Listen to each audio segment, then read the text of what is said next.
My warm and trustworthy husband happily agreed to a shared living arrangement at my family home.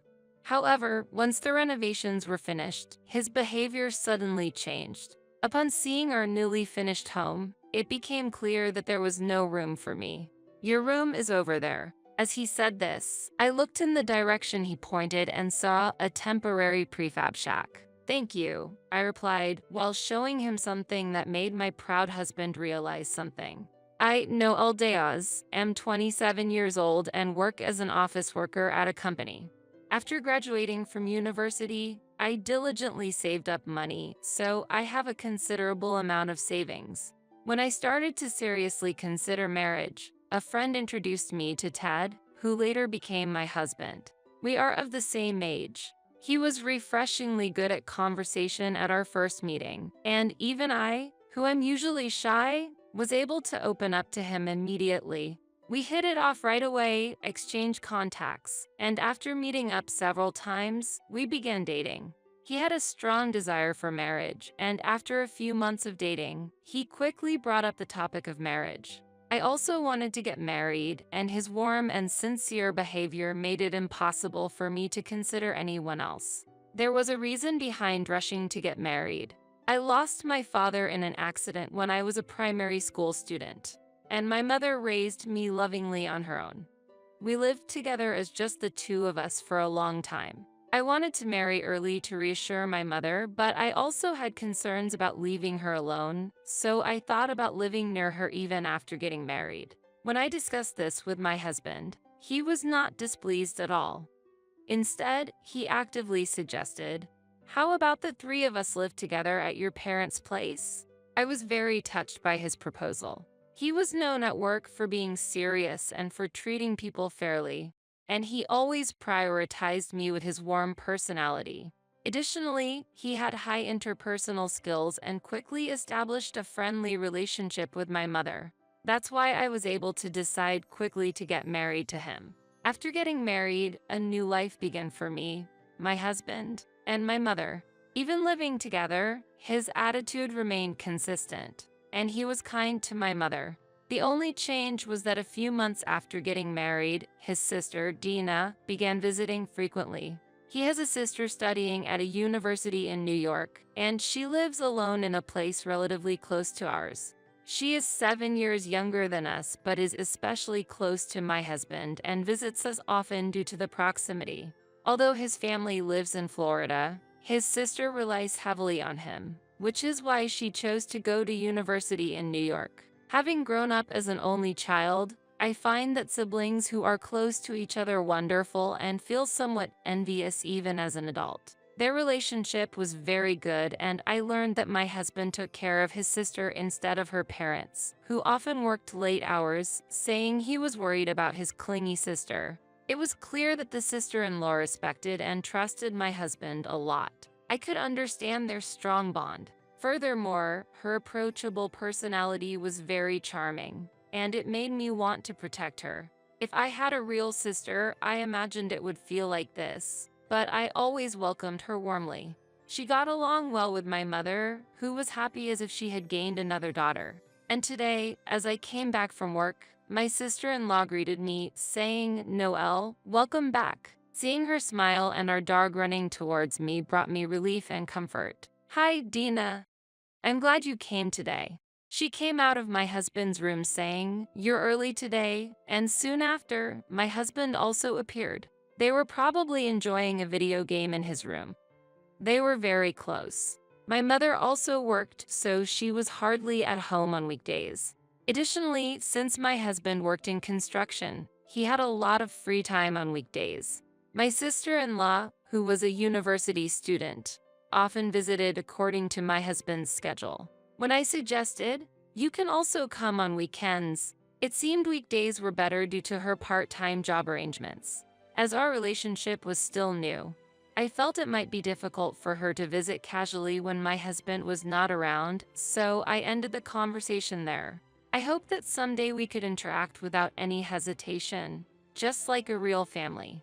That day, my sister-in-law helped prepare dinner, and after enjoying the meal together, she returned home late at night. 6 months into our marriage, my husband brought up the idea of renovating. A contractor friend at work told him that he could do the work at a special price during this period. Renovating was expensive and not a decision to be made lightly. I hesitated. Still, my husband actively planned for a future children's room and a house design that would facilitate caregiving.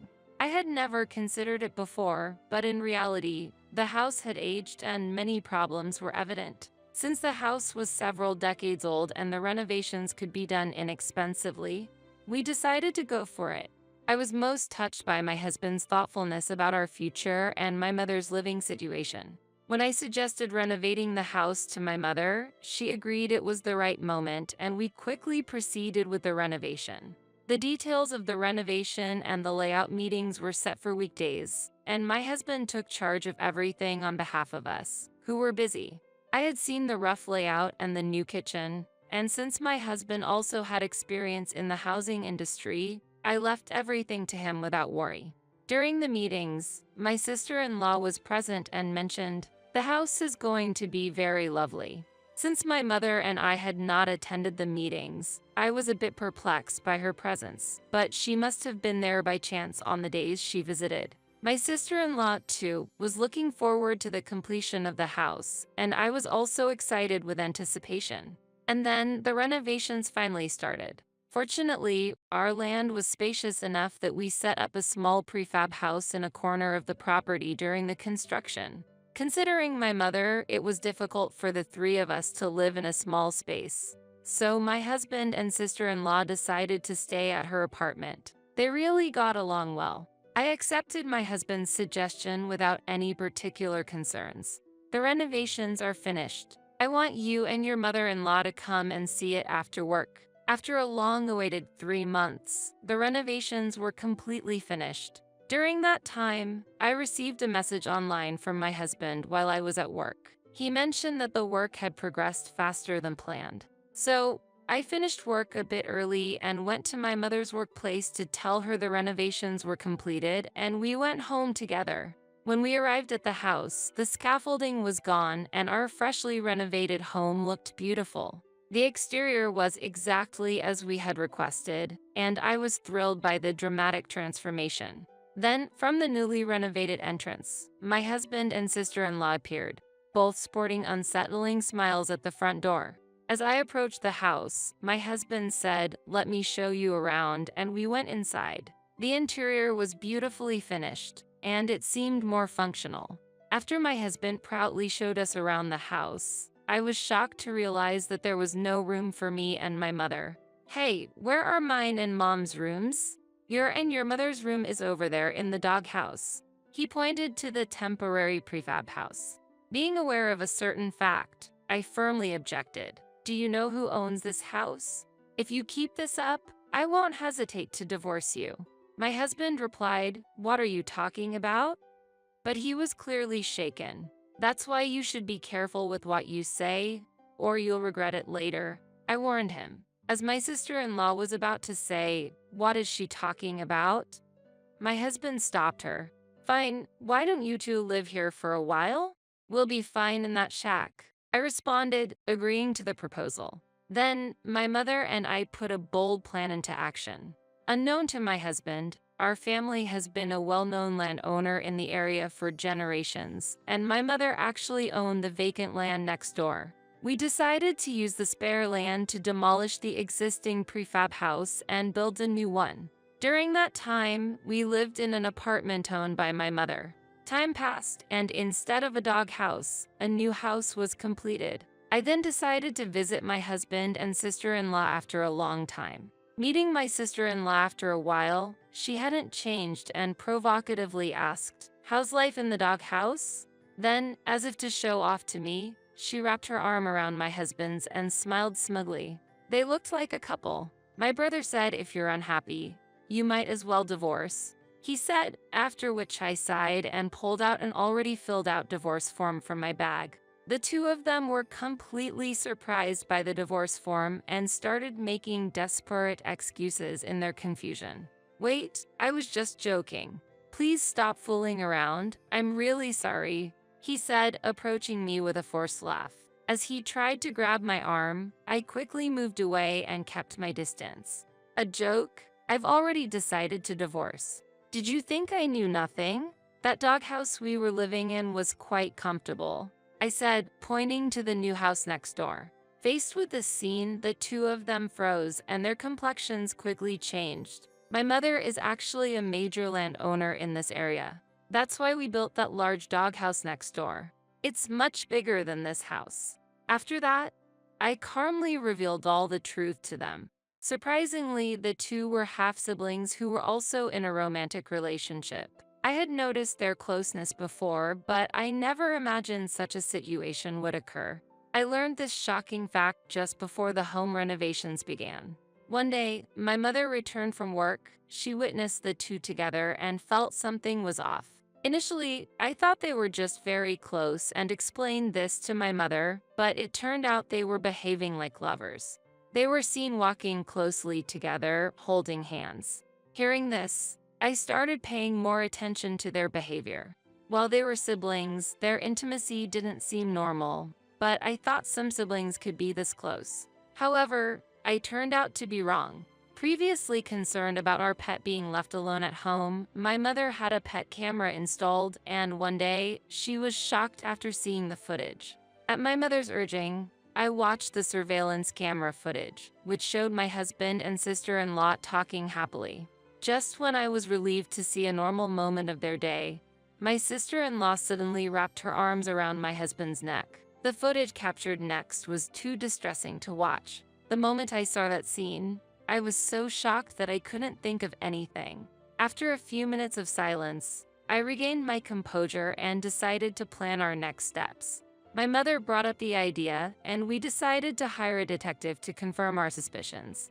A few days after the request, the report arrived, and upon reviewing it with my mother, it confirmed our suspicions about their relationship. The confirmation of the truth greatly unsettled me, and I felt the need to sever ties with them immediately. However, after consulting with my mother, we decided that before confronting them directly, we needed to prepare in order to maintain an advantageous position. We secretly started with the preparations, choosing the day of the renovation's completion as our action day to ensure that my husband and sister-in-law would not notice. Today, I revealed to them that I knew everything. Hearing my words, they turned pale and continued to deny their relationship, so I presented them with the video evidence and documents, which silenced them. It was impossible to keep hiding this fact from my in-laws, so I also informed his parents about this situation. I looked at my watch and told my husband that his parents would be arriving soon, which drastically changed his demeanor. He began to vehemently criticize me as if he were a different person. This isn't a joke. There was no need to go this far. I have been working hard to protect our love, and you've ruined everything, he exclaimed. This was his true nature. It seems he had been hiding his true self and acting so he could spend time with his sister. In despair, my husband, overcome with anger, revealed all of their plans to me. Their relationship had been going on for a long time. They wanted to stay together out of love for each other and had planned our marriage to avoid suspicion from others. The relationship with me enabled this, using our spacious family home to continue hiding his relationship with his sister, and ultimately, the plan was to take over our house as well. The reason my sister-in-law was involved in the discussions during the renovations was also part of this plan. She was supposed to live with us as part of their scheme. The number of rooms they were so particular about was also due to that plan. Being married to me meant they could avoid suspicion from their parents and keep it secret from me and my mother, aiming to appear as the ideal brother to outsiders. My husband was crying as he embraced his sister, but she still did not fully grasp the whole situation and said smoothly, "Noelle, have you come to understand that our love is true? Unfortunately, you were just being used." This confident attitude of my sister-in-law, Dina, evoked pity in me. Though they claimed their love was true love, in reality they were only seizing what belonged to others and twisting facts to suit themselves. I felt an urge to avoid seeing their faces, but thinking back on how I had been unknowingly used, I decided to see their future through to the end. By the way, the sale of this house is already in progress. What? Why are you deciding on your own? I was supposed to live in a large house with my brother, she claimed selfishly. I informed them that the house was in my mother's name, and as the owner, she was free to do what she wanted with her property. They probably believed it was their house. Furthermore, I advised them that they could live as they pleased from now on, but they should not involve others. At that moment, I heard the sound of a car behind me and turned to see my husband's parents hurrying out of a taxi. Seeing this, they panicked and tried to flee, but were quickly spotted by the parents and forcibly pushed into the taxi. They continued to verbally abuse me tearfully. My in-laws apologized to us, and then the taxi drove off. After the ordeal, my mother and I quietly looked at our newly renovated home. Leaving the house we had lived in for so long was certainly hard. Especially for my mother, it must have been even harder. Along with my gratitude to my mother, I vowed to be a better daughter from now on. The family home was successfully sold, and we moved to our new house. About a week after the incident, I received a call on my phone from my in-laws saying they felt terrible and wanted to come and apologize. As the divorce proceedings needed to be advanced, I set a date and place to meet. As a result, my husband agreed to divorce and submitted the already filled out divorce form. I signed the documents on the spot and decided to submit them to the city hall myself. My in-laws apologized so much they nearly bore a hole in our ears. They offered an amount greater than the usual alimony, expressing their desire to atone in some way. I refused to accept it, but they insisted it was the only way to find peace of mind. During this time, I heard more about the current situation of my husband and sister-in-law from my in-laws. Dina was forced to drop out of her university in New York and is now living at home, closely monitored by her parents. She was initially depressed, but recently her mental state has begun to stabilize. Considering her young age, I hope she will walk the right path from now on. My husband has been cut off from his family and was made to sign a pledge to keep distance from his in-laws to prevent further mistakes. This will likely prevent him from ever seeing his sister again. While my husband previously gave the impression of sincerity at his workplace, unfortunately, due to the scandal becoming widely known, he had to resign. His current whereabouts are unknown even to his parents and former colleagues. This situation arose from his attitude of using others. One could say he got what he deserved. Meanwhile, my mother and I have started a new life in a pet-friendly apartment with a fresh mindset. We have also found tenants for the house that was originally built to serve as a doghouse. Having caused my mother considerable trouble during this ordeal, I am planning a vacation with our beloved dog. Having learned that haste in marriage is to be avoided, I am now patiently waiting for a good match while focusing on being a better daughter to my mom.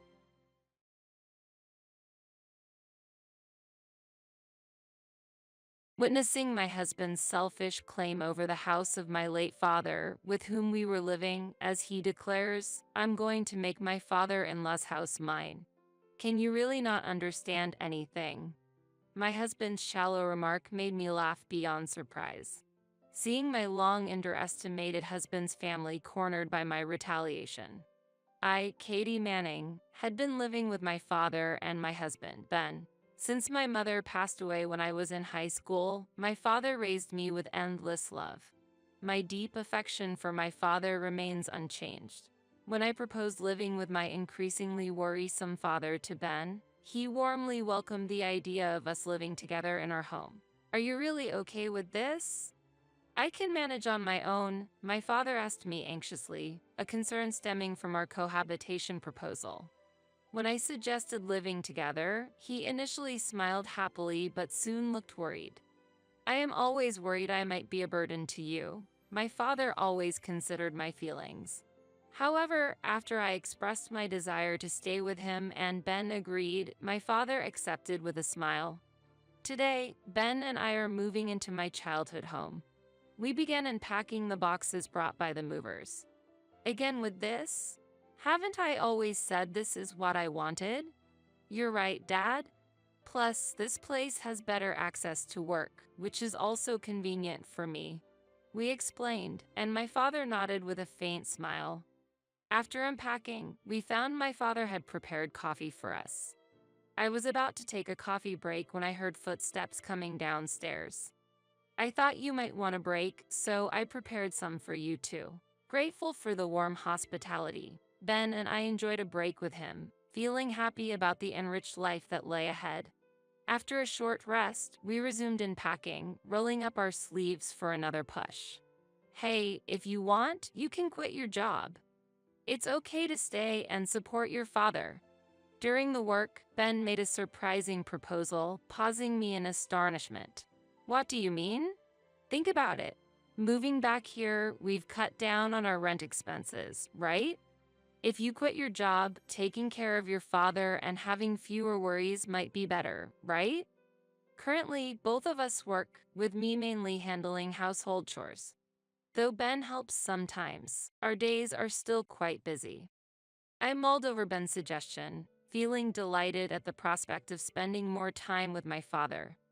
Moreover, focusing on household chores seemed like it would reduce both mental and physical stress. Ben's proposal was very appealing, but it meant becoming financially dependent on him, which worried me.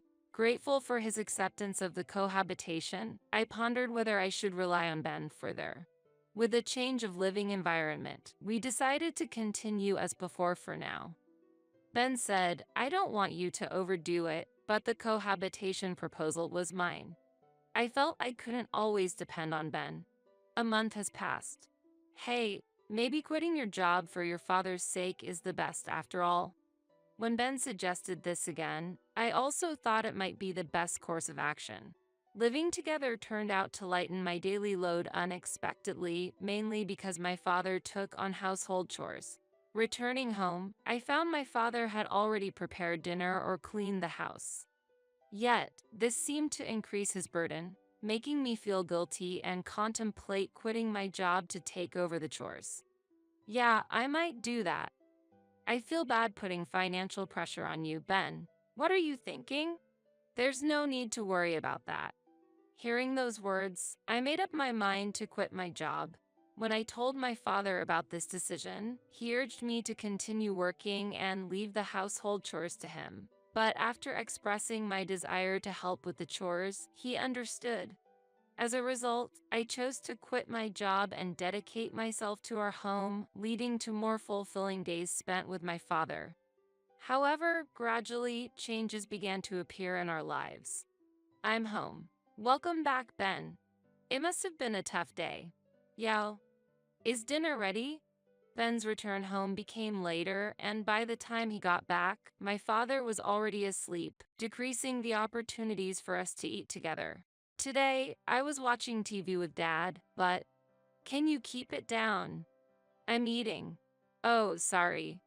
When my father is nearby, Ben is as kind as he used to be, but lately, when it's just the two of us, he becomes quite cold. I feel like my quitting the job has added stress on him, and all I can do is apologize. After Ben finishes his dinner, I start to prepare his favorite evening drink, but he gets up to leave the dining area. Where are you going? What about your drink? I'm going to take a bath. He answered shortly and left, closing the door behind him with a bang. Whether he's in a bad mood or simply tired, these days leave me unable to help but sigh. The next day, I wait for Ben's return after my father has gone to sleep, but even past midnight, he hasn't come home. Worried, I try calling him but get no response. Just as I start to panic, thinking something has happened, an email arrives. What? The cold text of the email seemed to convey his feelings. Despite sighing, I felt relieved that he was safe. Still at work? I was worried because it's late. I replied, and his response came quickly. On a business trip. Those few words let me know he wouldn't be coming home tonight. I hadn't been informed about the trip, and I wish he had told me sooner, but expressing that might only irritate him further. So, you're on a business trip. Got it. How long will you be away? I sent this message, but no reply came. After that, Ben's business trips became more frequent, and he stopped telling me when he would leave or return home. My father, trying to be considerate, would ask about the situation when Ben was home, and he would answer with a cheerful smile that no longer seemed directed at me. "No problem, I'm working hard for our family." Seeing his reaction made me feel like he was dissatisfied with me, and though I suggested we talk, he would say, "I'm just busy," or "I'm tired. Let's talk later," and we never had a serious discussion. Eventually, Ben rarely returned home. Amidst growing distrust, I began to suspect he might be having an affair when I unexpectedly received a message from my mother-in-law. "I need the address of the company Ben works for." A one-line email without any greetings. My in-laws have not been fond of me since the beginning of our marriage, throwing harsh words and malicious actions my way, leading to a natural distance between us. Ben understood this situation, and although it never worsened our relationship due to my in-laws' issues, it didn't improve either, and we continued to keep our distance. Receiving this sudden email from my mother-in-law, I pondered its intent before replying. "It's been a while. May I know why you need Ben's work address?" After sending this reply, it seemed she was indeed upset, as I immediately received an angry call. "Hello, it's been a while." It's been a while. You've made Ben take care of your father and quit your job to do nothing at home. How can you do such a thing? Because of you, he's now returned to our house. He forgot his lunchbox today and went to the office, so I'm trying to deliver it. What are you going to do about this attitude? It's unforgivable. Give me the address right away.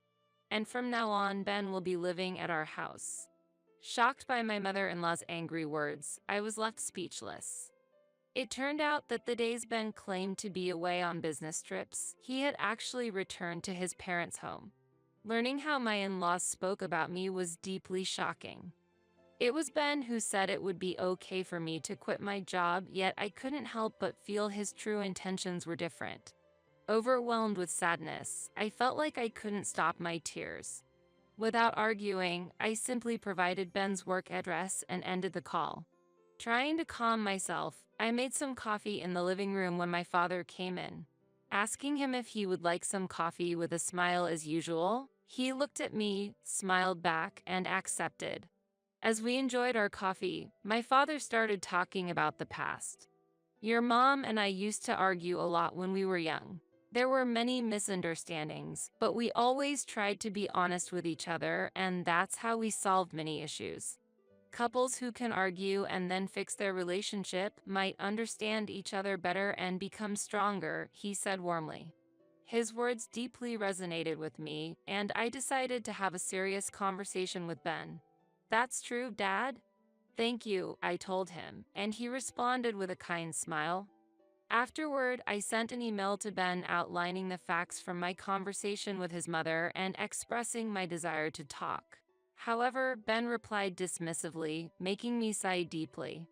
Anger towards Ben began to build inside me. I wanted to respond immediately in my emotional state, but took a deep breath to calm myself. This situation led to Ben stopping his contributions to our household finances. Attempts to contact him were met with silence, and messages about living expenses were ignored. My love for him gradually faded due to his selfish behavior. Finding no meaning in our marriage, thoughts of divorce crossed my mind. I was disappointed in Ben for being so irresponsible and self-centered. However, not wanting to worry my father further, I decided to postpone discussions about divorce and support myself using my savings from before we were married. Getting used to Ben's absence, I enjoyed my days with my father until he suddenly fell ill. Rushed to the hospital, we were told he didn't have much time left. Overwhelmed and unable to stop my tears, I couldn't hear the doctors or nurses. Visiting my father's room, he tried to smile and apologized for worrying me. Holding his hand, I smiled back, saying, "Don't worry, you'll get better," despite my eyes swelling with tears. Seeing my father, who looked sad despite laughing and asking, "What's with that face?" I felt tears welling up in my eyes again. Because hospitalization was necessary, I temporarily returned home to prepare what was needed. However, upon returning to my childhood home alone, I was overwhelmed by a sense of loneliness, and I couldn't stop my tears. This house, where I grew up since I was a child. Even though I had left it when I got married, this place is filled with countless memories. Unable to bear the loneliness of being alone, I simply cried incessantly. During this difficult time, I received a cold message from Ben. Since we're living separately, handle your own expenses. Maybe use your father-in-law's pension? Reading this, I threw my phone in frustration. All my feelings for Ben vanished at that moment. Shaken by anger and sorrow, I realized dwelling on my feelings for Ben was a waste. Wondering how my father would feel seeing me like this calmed my mind. Regaining my composure, I washed my face and prepared to leave for the hospital. Just then, I received mail containing good news that could change my current situation. Seeing this, I made up my mind. Leaving the documents at home for now, I hurried to the hospital. My father's condition worsened gradually, and I had to accept that our time to say goodbye was nearing. Days passed with joyous conversations at the hospital, only to return home to tears. Eventually, my father passed away peacefully. I was there to witness his serene departure, but the sense of loss overwhelmed me, leaving me in tears. However, the legacy my father left was immeasurable and deeply etched in my heart. The funeral, with the help of relatives, went smoothly, but Ben and my in-laws did not show up until the end. I hadn't specifically informed them about my father's passing, so I hadn't expected them to attend. Nonetheless, it seemed they had learned of his death through relatives because, a few days after settling the estate and paperwork, Ben suddenly appeared with a lot of luggage. It's been a while. I heard your father passed away. Seeing Ben's face stirred anger within me, but I suppressed the impulse and took a deep breath to remain calm. What do you want? What's with the luggage?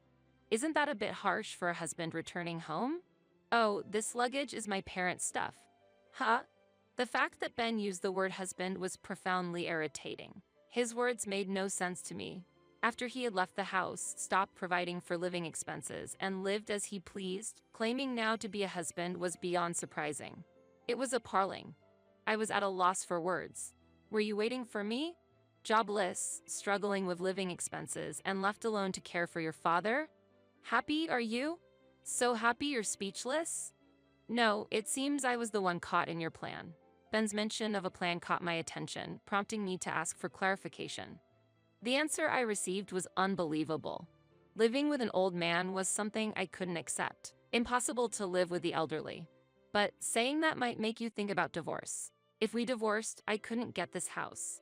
So, I chose to live together and pushed you into unemployment by pretending to be the ideal husband, making you dependent on me and the elderly man. That way, the house would become mine. Hearing his words, I found myself glaring at Ben sharply. This was not normal thinking. Reflecting on our marriage made me despise myself and feel deep guilt towards my father. I struggled to contain my trembling anger. Your story doesn't add up. You're the one who left and stopped paying the living expenses. When I pointed this out, Ben scratched his head in annoyance. Yeah, I had reached my limit. I didn't realize I was so short-tempered. But I thought the plan would work even without me, assuming you wouldn't have the courage to bring up divorce. His smug smile made me forget what had ever attracted me to him. I no longer wanted to see his face or hear his voice. My feelings towards Ben had become unbearable. The plan worked. This house might be old, but it's spacious and well located. It'll be worth a lot when sold. From today, my parents and I will live here. Could there be anyone more self-centered? It seemed morality was foreign to him, which wasn't surprising considering his parents. As I stood dumbfounded, he continued to insult me further. The house of your father is mine. Get out. Watching my in-laws' belongings being moved in, I realized Ben was completely oblivious to the situation. Ben looked down on me confidently, disrespecting my father and making it impossible to leave things as they were. Seeing Ben standing there so smugly made me burst into laughter, unable to hold it back. My sudden laughter confused Ben. Have you lost your mind? That's the perfect description for you. The thought of confronting him with reality made my laughter uncontrollable. Seeing me laugh, Ben became furious. However, ignoring his reaction, I laid out the reality. Don't you know? This is my house. It could never become yours. Surprised and frozen by my words, I continued. Besides, you and I are now unrelated. Didn't your mother tell you? Laughing as I said this, Ben seemed utterly stunned. Then, he immediately started contacting someone on his smartphone, apparently his mother. What, Mom? Katie's saying something weird. We haven't divorced, have we? She said I hadn't heard anything from you. What do you mean, you sent it? Really? How did this happen? Watching Ben's speechless reaction, it seemed he finally grasped the situation. After ending the call, Ben's expression was twisted as if he was looking at something incomprehensible. "Did you really submit a divorce application?" he asked. "Yes, I did. The day your father was taken to the hospital, your mother sent me a completed divorce form by post, which I happily submitted the next day." "Your mother has her moments, doesn't she?" I replied. "Damn it. Even if it arrived, you weren't supposed to submit it." It was something my mother made me write just in case, not intending to actually divorce. Ben was furious. "But you filled it out yourself, didn't you? Whether or not you intended to doesn't matter. I completed the divorce process as you wished, so you should be thanking me," I calmly retorted. Seeing Ben frustrated, I felt a sense of relief inside. The divorce form from my mother-in-law might have been intended as harassment, but for me, wanting a divorce, it was a stroke of luck. Later, Ben anxiously questioned me about property division and the house's ownership, but I dismissed his concerns. It was clear there were no significant assets to divide, so I informed him there was no need for division. I explained that due to the short cohabitation period with my father and the assets being in my father's name at the time of the divorce, they were not subject to division. Ben insisted on a financial demand, claiming even my savings from before marriage should be split, but I informed him his claims had no basis. He turned pale, attempting to argue but only opening and closing his mouth, resembling a fish out of water. Though tempted to mock him, I chose to maintain a mature demeanor and calm myself. "Let's send this here. It's problematic for someone to bring their belongings into another person's home uninvited, which clearly constitutes trespassing. If you plan to stay any longer, I'll have to call the police." As I said this, Ben hurriedly gathered his belongings and left. I spread salt at the entrance and prayed to my parents' portraits. "This is for the best. I'll become stronger, so please watch over me." Thinking of my parents meeting again in heaven eased my loneliness and lightened my heart. Emboldened by this new resolve, I began looking for a job. It was then that a friend contacted me, knowing I was job hunting, and offered to introduce me to a job that matched my expertise. Thanks to their recommendation, I quickly secured a position after an interview with HR. A few days later, I received a message from Ben. "Sorry for being stubborn the other day. Actually, I wanted to start over with you, which is why I came to the house." Finding the message unbelievable, I struggled with how to reply but ultimately decided to ignore it. Yet, Ben continued to send poetic messages like a relentless suitor. "Once, we were like the sun and the moon. Days spent longing for you, unreachable, are now behind us. Now, we can be closer. Without your love, I'm nothing. Won't you give me your overflowing love once more? I'll dedicate everything to you. I treasure you more than anything. Our love will last forever. No matter where I am, I'll continue to love you, for your heart is my home." Each time I received these poetic messages, I shared them with colleagues, wondering if they could serve as material for work. Currently working as an illustrator in a cartoon editorial department, these emails sometimes prove to be useful inspiration. "Look, the melodramatic stalker is back. It's great to have something to laugh about in tough times." Unknowingly, Ben has become a source of amusement. Feeling only discomfort from his messages, I've been avoiding replying. Amid these days, the doorbell at my home rang. Looking through the peephole, I saw Ben standing outside. I had never expected him to show up in person, so I decided to call the police immediately. "Hey, I know you're in there. I can see your car. Please, just listen to me. I'm really in trouble right now. There was talk of moving into this house, so my parents sold their home. Now, I have nowhere to go. Help me." I could hear his voice shouting from outside, but what does that have to do with me? It highlights his recklessness for not correcting the situation the day they misunderstood this house as their own. His emails showed he hadn't given up, but I was merely astonished by his and his family's naive thinking. While the police were convincing Ben to leave, he resisted strongly but was eventually taken away by them. After that, when there was no response to the flood of Romeo emails, contacts from my in-laws began. At first, they tried calling, but when I ignored that, they switched to emails. "How can you know we're in a difficult situation and not offer any help? You should contact us immediately. Why not have a serious discussion? We were once a family. Isn't it too cruel to be so indifferent? You caused us to lose our home. Now we live in a dilapidated apartment. Why won't you hand over the house? You must have received inheritance from your father. You're not struggling financially. We quit our jobs. You should take responsibility. If the child is like this, of course, the parents are too. Do they think their decisions will always prevail? I was infuriated by the audacious emails. How can they disregard others to such an extent? Although I intended to ignore them, I ended up blocking Ben and my in-laws' contacts. I considered changing my contact information, but it felt ridiculous to spend money just because of them. I was determined to ignore them, but I reached my limit. I optimistically thought blocking them would restore my peace, but soon realized my approach was short-sighted. One day, my former in-laws showed up at my doorstep. Despite being fed up with their endless harassment, understanding they knew my address made me realize such incidents were inevitable. However, I did not want to leave this house filled with many memories. Come out, you know we're in trouble. Change your mood? I'm proposing we get back together, accept it. How can you ignore someone in trouble? What kind of human does that? The doorbell and knocking were incessant, but I did not hesitate to call the police. Suddenly, the noise from outside stopped. Peeking through the hole, I saw an unfamiliar man arguing with my former in-laws. Go home, you're bothering people. The sudden appearance of the man puzzled my former in-laws. What did you say? Who are you? Could it be an affair partner? Unfazed by their backlash, the man looked at them coldly. Your attitude is the problem. Look around. This is a residential area. Look, people are gathering because of you. You're really causing a disturbance. Indeed, through the limited view of the peephole, I could see neighbors gathering, which felt somewhat embarrassing. However, seeing my former family flustered and stuttering but, was when the police arrived. It seemed one of the officers had encountered this scene before, saying to Ben, "It's you guys again." Hearing this, my former in-laws' faces turned red. How much trouble are you going to cause? Get some awareness. I silently thanked the man as he walked away, relieved. Afterward, my former in-laws were taken away in a police vehicle, and the onlookers dispersed. Hours later, the doorbell rang again, and peering through the peephole, I saw the man from the earlier argument standing there. Surprised to see him, I hesitated before cautiously opening the door. The man greeted me with a warm smile. It's been a while. If you were back, you should have let me know. I recognized his face, but I couldn't immediately recall who he was until he reintroduced himself. Don't tell me you've forgotten. It's been over 10 years after all. Remember me? I'm Scott.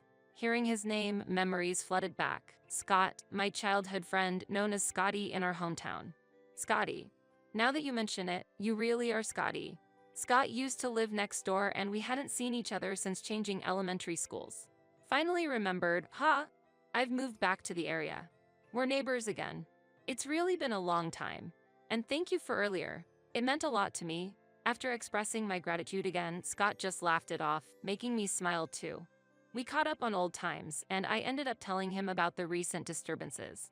Scott promised to support me whenever needed, proving to be a reliable friend. When I mentioned my father's passing, Scott offered to pay his respects, remembering him from our childhood. The joy of having someone who shared my past was profound. Days passed, and I received a letter from a law firm out of the blue containing a notification. Opening the unexpected envelope, I found it claimed I had committed infidelity during my marriage, demanding payment for damages. Shocked by the situation, I noticed a message from an unknown email address on my smartphone titled regarding the notification. The message read, "Your ex-husband Ben has initiated a lawsuit claiming marital infidelity on your part. Admitting and dealing with this straightforwardly will avoid escalating the matter. We plan to inform your workplace. Considering your future, we advise settling this matter promptly," suggesting a threat. It was clear this was a scheme by my former in-laws, not a genuine liar's notification. Upon closer inspection, the quality of the notification raised doubts about its authenticity, prompting me to consult a real lawyer. The lawyer confirmed it was a complete forgery, and the supposed attorney's name was not registered, revealing the document as fake.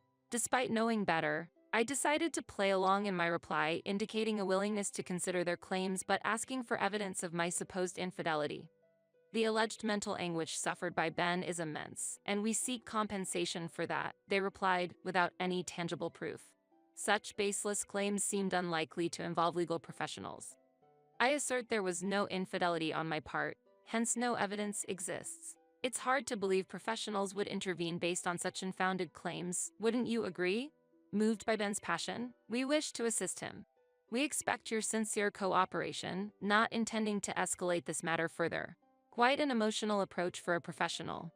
You're aware impersonating a lawyer is illegal and punishable, right? Just to confirm, you do hold legitimate qualifications? This inquiry halted their previously prompt responses. Curious about the next move, I received a new email. I am indeed a professional. However, your arguments were unbeatable. We've decided to withdraw the lawsuit. No need for withdrawal, as I have no passion for this matter and am entirely calm about being falsely accused of infidelity. I intend to legally counter this. Looking forward to meeting this passionate lawyer in court.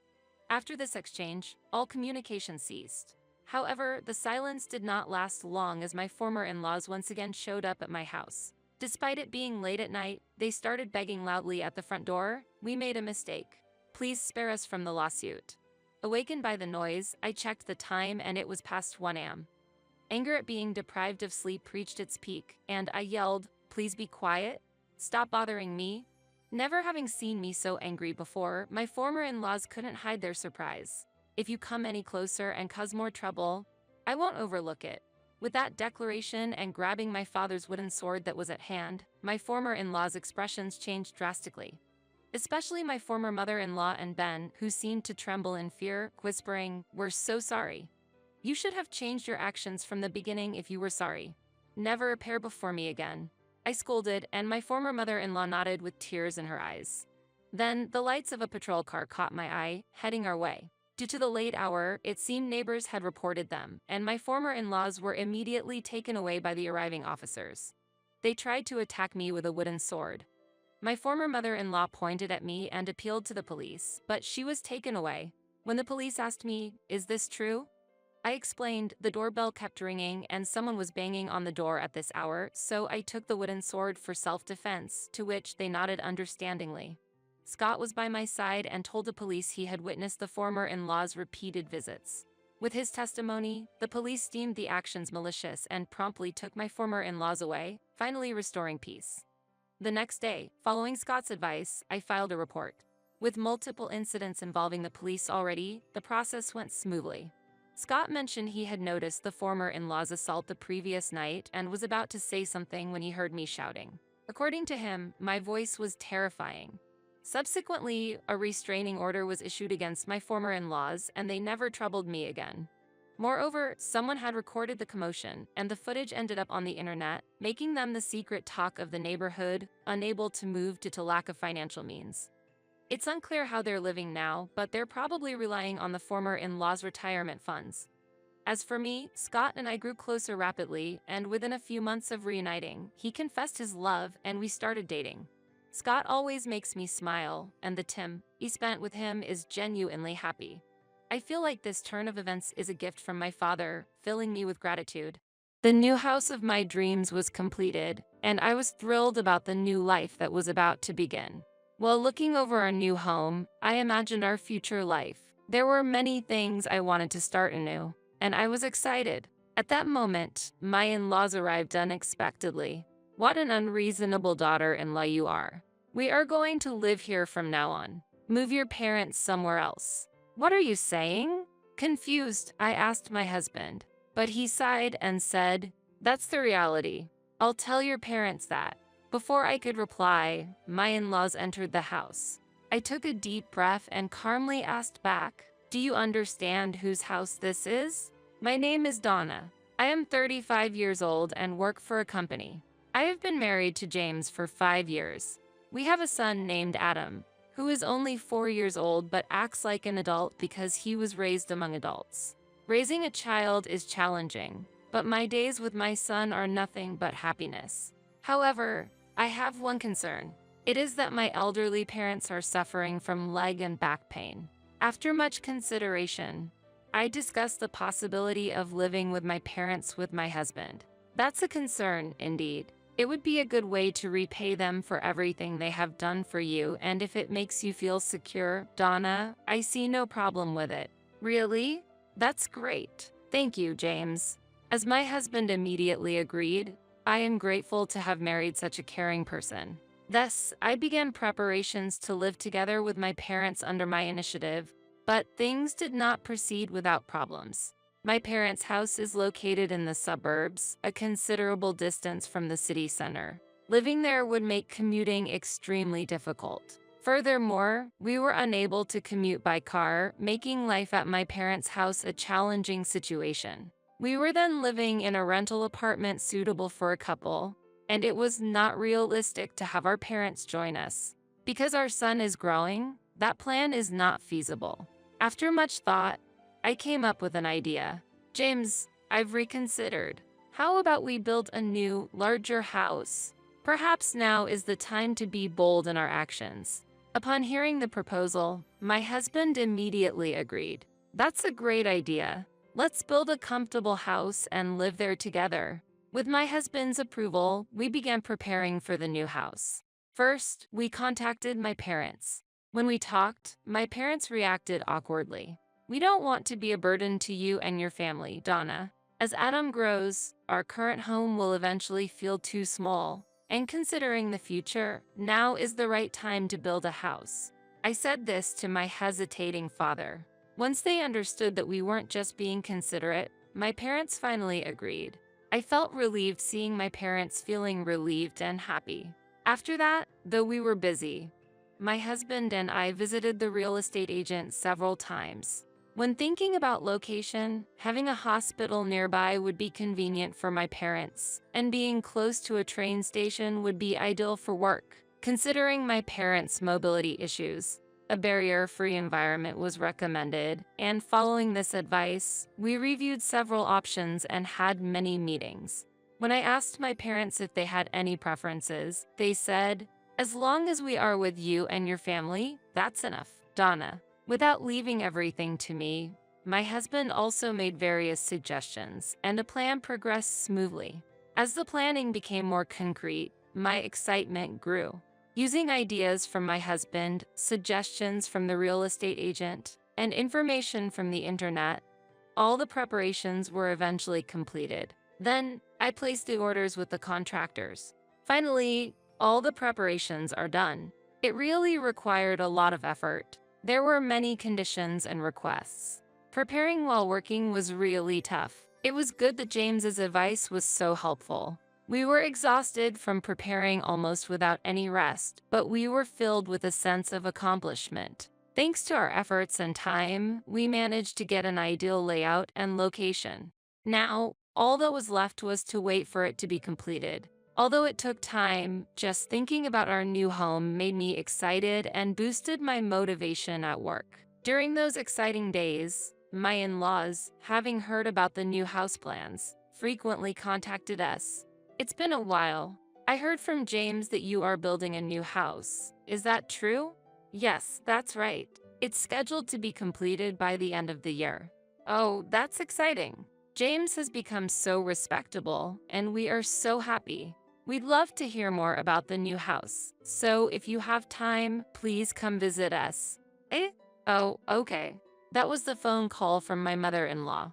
Amidst our busy schedule, we had been delaying visiting my husband's parents, so we decided to visit them over the weekend immediately. My in-laws welcomed us warmly. Building a house is hard, but it's a fun experience. A home of your own is a dream come true. Congratulations. My father-in-law was as happy as if it were his own achievement. I was moved and smiled. Thank you. It was certainly tough, but we are really looking forward to it. I want it to be completed soon, but I'm worried about mistakes, yet I'm thrilled about the new house. We were always excited and talked cheerfully. By the way, what's the layout like? Suddenly curious, my mother-in-law asked, clapping her hands, so I showed the floor plan saved on my smartphone to my in-laws. Whoa, it's quite a big house, isn't it? The number of rooms might be too many for just the two of you, right? My mother-in-law and father-in-law commented. We're considering living with Donna's parents. We also planned it to be spacious in case we have another child in the future. My husband replied. Surprised, my in-laws asked, "You're going to live with Donna's parents?" Yes, that's right. Donna's parents have been getting weaker, so we decided to live together. That's why we decided to buy a new house. I see, living together. While James was explaining in detail, I noticed a change in the attitude of my father-in-law and mother-in-law. Thinking about it later, I realized that this topic might not be very appealing to my in-laws. So, I decided to change the direction of the conversation. By the way, how have you both been feeling lately? Any changes? No, not really any problems.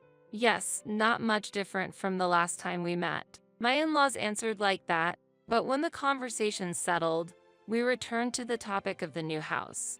But I want to know more about the new house. Which room will Donna's parents use? We're thinking about this area here.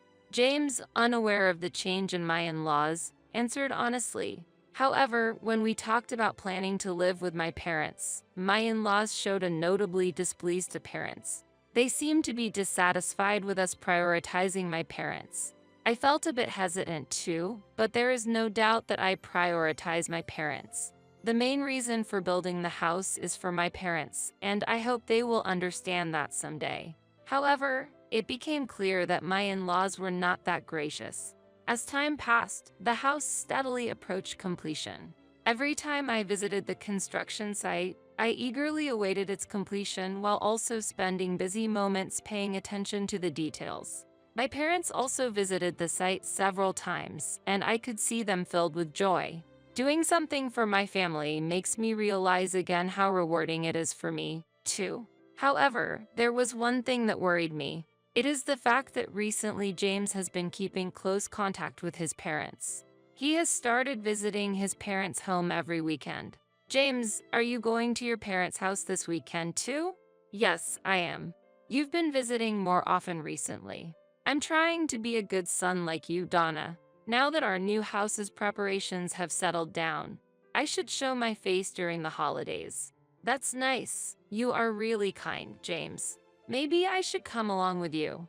Actually, I had some concerns about my in-laws. I was worried whether they felt neglected and if that had affected their health. I thought about helping out as well, not just leaving it to my husband. But he shook his head when I suggested it. I had my doubts about whether it was the right approach, but he said, I'm enough by myself, and went to his parents' house alone. I told him that if he needed any help, I would join him, so I believed he would call me someday. I sent him off that day.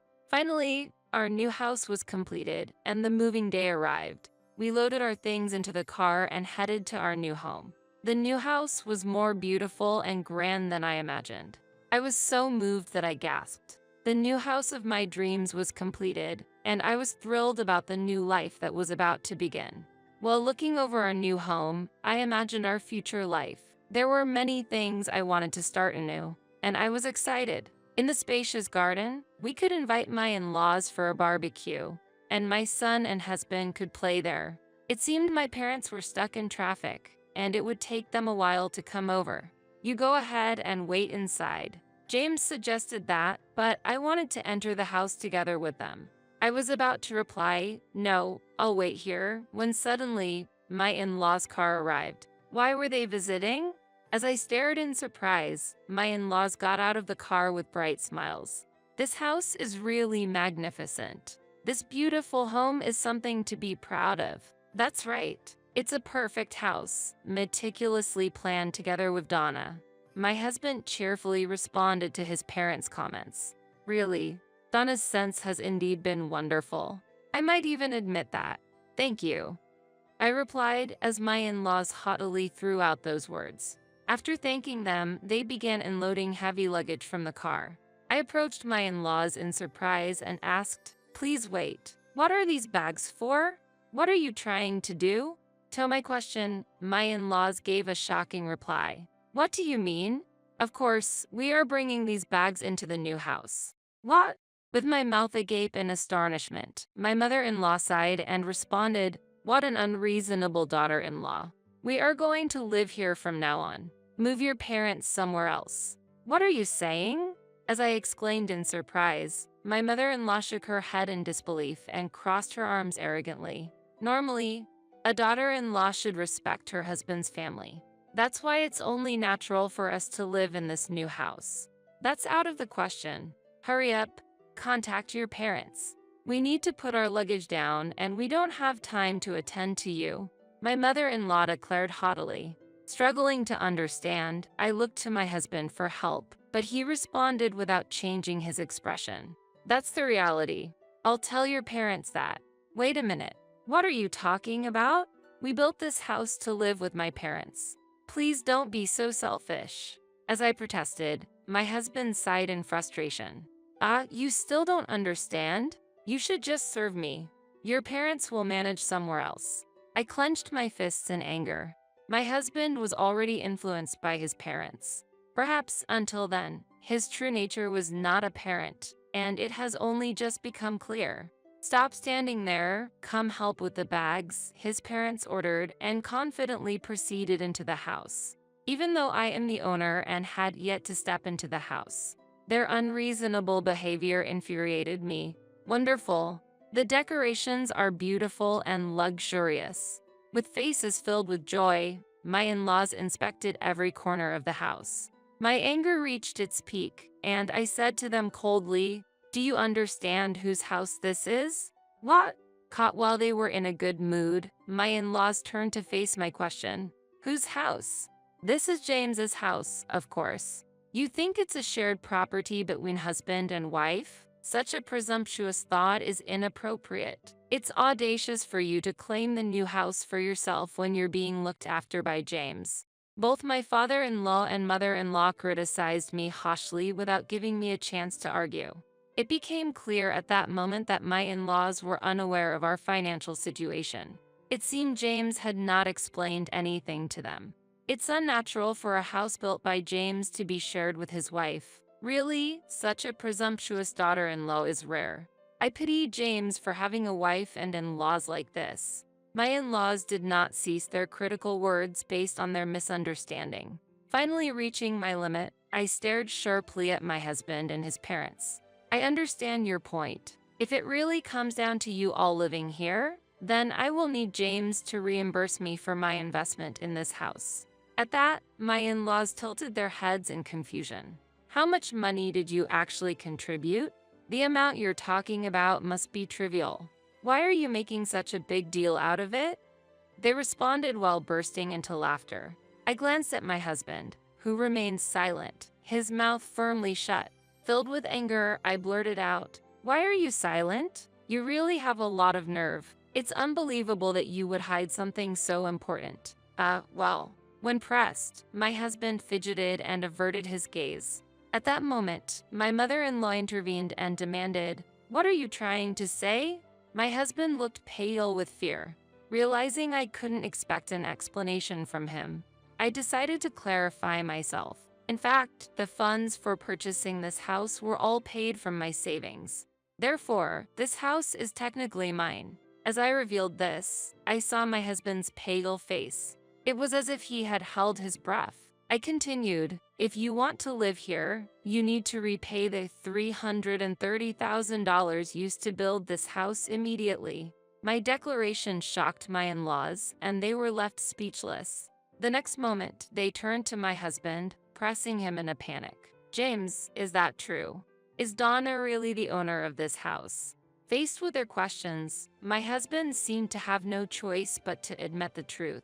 Looking slowly at my nodding husband, he explained, "Actually, Donna purchased this house. She is very capable and already holds a managerial position. Her salary is significantly higher than mine. But James, you have been working at your current job for a long time, right?" "That's right. You graduated from a prestigious university. You should be earning a high salary." My in-laws insisted. My husband, having a high sense of pride, must have been spinning the story to suit himself. However, even he couldn't hide his disturbance under the relentless questioning from his parents. "Actually, I recently made a big mistake. I almost got fired, and my salary dropped to the level of a new graduate." My husband finally confessed everything. Shocked by this revelation, his parents were left speechless. I can't believe that James would end up like this. When my mother-in-law murmured that softly, my in-laws quickly ran over to me, their previous rude behavior seeming like a lie, and they apologized profusely. "Donna, we are truly sorry for what we said earlier," my in-laws said. "Please, we apologize. Could you possibly allow us to stay here?" They continued, "What?" As I looked at them sternly, they both pleaded at once. Seeing this, my husband also became desperate and pleaded, "Please, it was wrong of me not to explain. Can you forgive us and allow us to live here?" Responding with a calm voice beyond anger, I said, "No matter what you say now, I cannot forgive you. This house was purchased to live with my parents. If that cannot be fulfilled, there was no point in buying it. If you insist on staying here, you must immediately pay $330,000. How can we possibly come up with such a huge sum?" My in-laws responded, "Then you must leave." I stated firmly. When I refused, my in-laws began to cry and clung to me. "Please don't say such things. We've sold our home and have nowhere else to go. Donna, please forgive us. Please allow us to live here with your parents too." Unbelievable. A household where a couple lives with both sets of parents is unheard of. No matter the reason, it's impossible. If you've sold your house, you should use the proceeds to find another place to live. As I declared this while looking down on them, they began to cry simultaneously. My father-in-law pleaded with a trembling voice, "To tell the truth, I've recently made huge debts through investments and gambling. We've used up the proceeds from the sold house and the retirement money, and now we have absolutely nothing left. What? We're retired, can't find work, and my wife has never worked outside the home. You're all we have left, Donna." Their expectations were clear, but this situation stemmed entirely from my father-in-law's actions and has nothing to do with me. "You should rely on your proud son. I have no obligation to support you financially, so unfortunately, I cannot help. However, we are legally a family. Remember that. Regrettably, it is impossible to continue living with disrespectful parents and a husband who neither prevents illegal occupation of my property nor stops demanding it. Therefore, I have decided to divorce James." At my firm declaration, my husband weakly pleaded, "Wait a minute. Divorce isn't something you can just decide like that. Please, don't say such things, Donna. I'm sorry, but I've reached my limit. Please leave this house immediately." Faced with the possibility of divorce, my husband was clearly shaken and, along with his parents, repeatedly pleaded, but my decision was firm. I cannot tolerate them staying in our house without permission for an extended period. If you continue to stay, I will call the police. My firm declaration made my in-laws choose to leave the house hastily. Nevertheless, my husband argued, "Legally, I am still your husband and have a right to reside here, but I could not accept his claim. If you continue to stay here, I am prepared to take legal action and have you removed. Are you really okay with that?" During this conversation, our son, who had been napping, woke up and entered the room. Then he unexpectedly said, "If it goes to court, Dad will be in a really tough situation." Hearing our son's innocent remark, my husband must have felt even more anxiety and desperation. Already at risk of being fired due to mistakes at work, the potential of getting involved in a legal battle greatly increases his chances of dismissal. Quickly grasping this harsh reality, my husband, with a pained expression, hurriedly gathered his belongings and quietly left the house. Just after that, my parents arrived for a visit. Noticing that my husband was nowhere to be seen, my parents were initially shocked. As I explained everything that had happened, they gradually showed warm smiles and expressed their gratitude. "You've stood up so strongly for yourself. Thank you. We're proud of you. You are a wonderful daughter," they said. Hearing their words, I felt a release from the anxiety I had been carrying for a long time and finally regained peace of mind. I had hoped that my husband would understand and accept the situation, but that was a wish unfulfilled. Perhaps escaping from a family that belittled me before things escalated further was actually a stroke of good fortune. The in-laws who had insulted me called repeatedly a week after I drove them out, but I decided not to respond to any of their attempts. According to some information, after losing their home, my in-laws are barely surviving in a poor-quality apartment. Eventually, my relationship with my husband officially ended and the divorce was finalized. Due to his workplace failures, he was transferred to a different region and is now living a challenging new life. Meanwhile, every time I see my parents enjoying the sunshine in the spacious garden of our new home. I feel truly happy. Although things didn't turn out as planned, we are leading a peaceful and joyful life in this beautiful house. As a single mother starting a new life, I am convinced that raising my child in this stress-free environment is far better than the co-parenting I previously endured with my ex-husband.